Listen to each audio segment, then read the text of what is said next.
Here's a question for you. Will Max Verstappen go down as the greatest to ever do it in Formula 1? The answer to this question depends on who you ask. To some, he has no shot of surpassing the all-time greats of the sport, while others hold the belief that his talent as a driver will shoot him all the way up to the top of the list. Analysts have recently weighed in on the debate. What do they have to say? We're about to listen in, so stay tuned. Eddie Jordan believes that Max Verstappen has the potential to become the greatest driver in the history of Formula 1. At the age of 25, Verstappen is already on track to secure his third consecutive Drivers' Championship title. In order to achieve this, he only needs to outperform Sergio Perez in the 2023 championship. However, it should be noted that Verstappen still has a significant gap to bridge when it comes to the two most prominent records in Formula 1. The highest number of wins, currently held by Lewis Hamilton with 103 victories compared to Verstappen's 38, and the most world titles, jointly held by Hamilton and Michael Schumacher at 7 each. Considering Max Verstappen's commitment to Red Bull until the conclusion of 2028, and the absence of any imminent competition from other teams, Eddie Jordan suggests that Verstappen has the potential to achieve the status of the greatest driver in Formula 1 history. In a discussion on the Formula for Success podcast, the former F1 team boss expressed this viewpoint, saying, "For me, I really do believe in time he will turn out to be the greatest driver of all time, subject to, fingers crossed, that he will be safe and well for a very long time. He has such a phenomenal attitude in the car. He's aggressive when he needs to be aggressive, he's tough when he needs to be tough, but he's clever as well. He knows how to look after the car." Another thing in his favor, he has to hope, particularly after the death of Dietrich Mateschitz of Red Bull, that the team stays as strong as it is. With the people like Christian and Adrian Newey there, I see no real problem in the short term, and I see Max going from strength to strength. I would not like to be a driver in Formula 1 at the moment hoping to become a world champion, because I don't know where it's going to come from. On the other hand, according to David Coulthard, there could potentially be several contenders who may challenge Max Verstappen's position in the future. Coulthard believes that drivers such as Lando Norris, George Russell, and Charles Leclerc have the potential to emerge as strong competitors. Additionally, experienced drivers like Fernando Alonso and Lewis Hamilton are still in the mix, provided their respective teams are able to develop cars capable of winning races. The extent to which these drivers can pose a challenge depends largely on the performance and design of the cars. Coulthard said, "I think Formula 1 is in a great place right now with a number of young guys, all sort of mid-20s.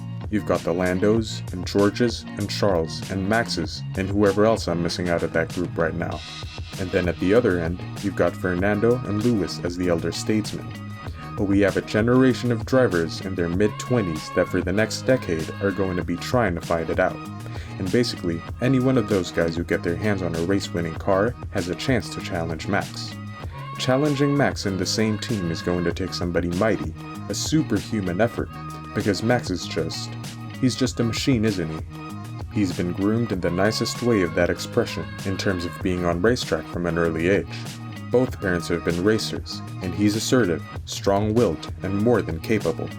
Additionally, Eddie Jordan provided his perspective on the potential of Daniel Ricciardo taking over if Sergio Perez were to be replaced at Red Bull. He assessed whether Ricciardo could perform as effectively as Perez has done this season. Currently, Perez has secured 2 victories and trails his teammate, a double world champion, by a margin of 14 points. Jordan went on to say, "I've gone through this on a number of occasions, and I actually think Daniel Ricciardo is there, but there's no way Daniel is going to do the job that Checo's doing, in my opinion, having seen what Daniel has done. As much as we like the guy who's just a fabulous person to be around, but Checo is doing a magic job." Even the head of their rival team holds Max in high regard. Mercedes team boss Toto Wolff has acknowledged that Max Verstappen made a wise decision by opting to join Red Bull in 2014. However, he emphasized that Verstappen was never considered as an option for the Silver Arrows due to their already established lineup of exceptional drivers. Wolff referred to Mercedes' star-studded driving roster as the reason why Verstappen was not pursued by the team. While speaking to The Telegraph, he said, "Whether with the knowledge of today I am balking at that? Yes, of course, but it was not an option for us. At the time, we were very happy with Lewis and Nico Rosberg, and then with Lewis and Valtteri Bottas. Max wasn't available after that either. Would Max and Lewis have functioned together in a team? Maybe not, but I never had to ask myself that hard question, and we can safely conclude that Max made a good decision in that time by choosing Red Bull. Whether it is Max, Lewis, Michael Schumacher, or Ayrton Senna, they are all different, but they all have a raw edge. I like people like that, difficult people. That often means they have more ambition and more dedication. That applies not only to drivers, but also to the top people within a team. One F1 pundit who may not agree is Peter Windsor, who expressed his distaste towards Max Verstappen's post-race celebration following the Miami Grand Prix.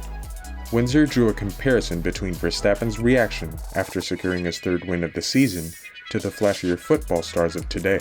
In a display of confidence, Max Verstappen wasted no time in asserting his position as the best Formula One driver, gesturing towards the number 1 displayed on his car in victory.